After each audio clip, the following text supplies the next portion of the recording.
Bitches.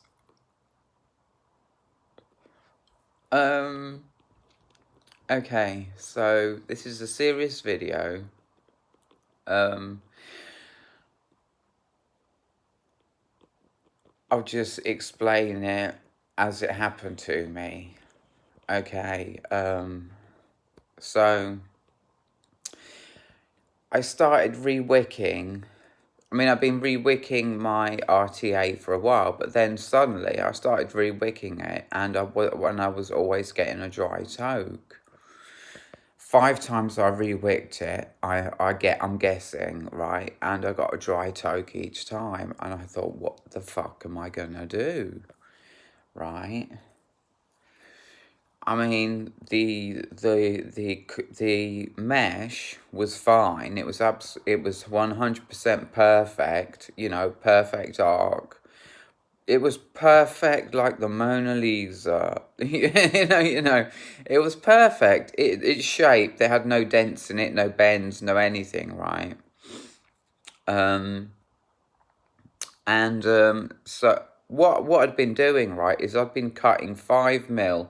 I've been cutting at a 45-degree angle, 5mm from the top of the mesh, right? So what's cured, because I just had a toke off it and it's fine.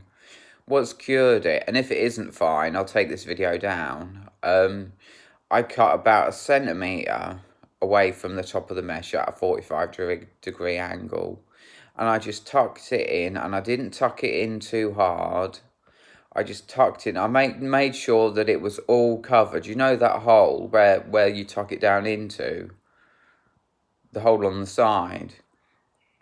I made sure every square millimetre of that hole had cotton wool there when I was tucking it down, and I only just managed to do it before it started getting too tight in there. I used tongs. I used proper tongs. They're let me show you my tool.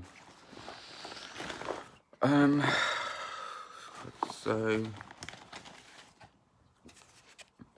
can you see that? They're tweezers. But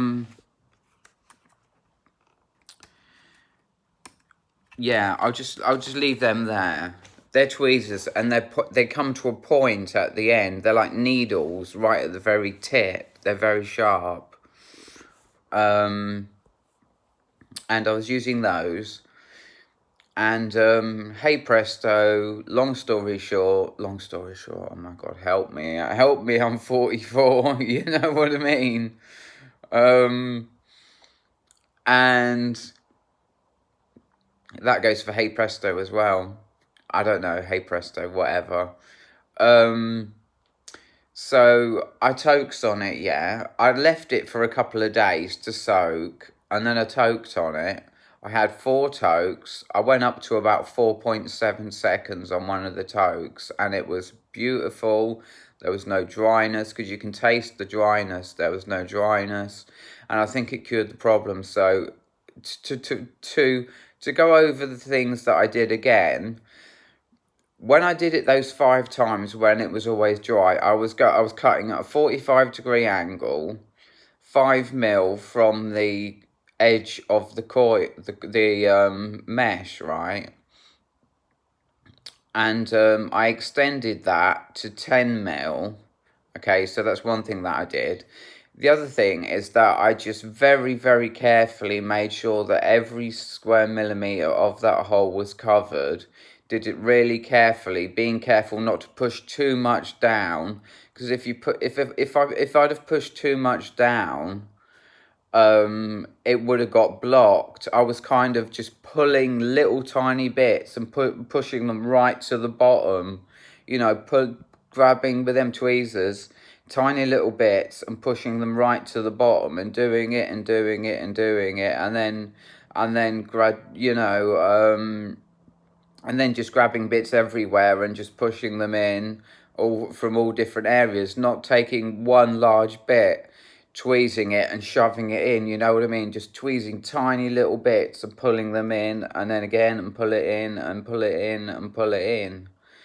So that's my video. See you later.